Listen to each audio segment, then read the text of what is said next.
Le drapeau australien a été hissé sur le pont de l'HMAS Adélaïde, mais ce qui se passe en dessous ressemble plus aux Nations Unies.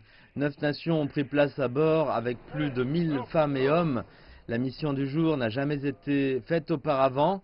13 véhicules amphibies américains doivent partir de la plage pour monter à bord du navire contre une mer déchaînée. Des hélicoptères sur le pont d'envol fournissent une couverture aérienne guidant les Marines américains. La course est agitée, mais la mission est un succès.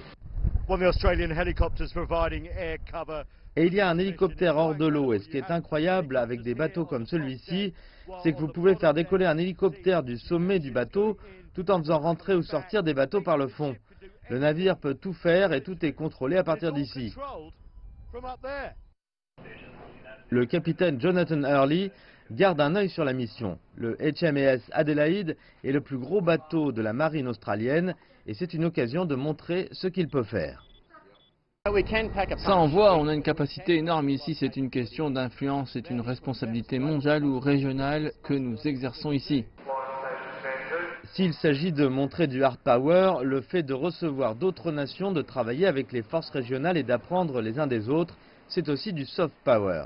L'Australie ne participe pas aux opérations navales des États-Unis en mer de Chine méridionale ou d'autres points potentiellement importants. Donc il est plus probable que le bateau sera utilisé pour des catastrophes naturelles ou des missions humanitaires.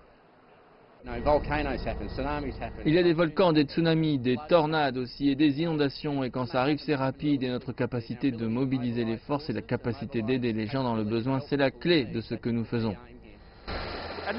Et maintenant, c'est à mon tour de monter sur un de ces gros hélicoptères. À bientôt. Et alors que nous nous éloignons, l'immense océan Pacifique se révèle à nous.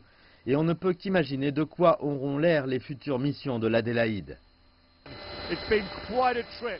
Un sacré voyage pour les Australiens. Il est incroyable de voir comme ces équipes travaillent ensemble, malgré les questions politiques qui se posent dans le Pacifique.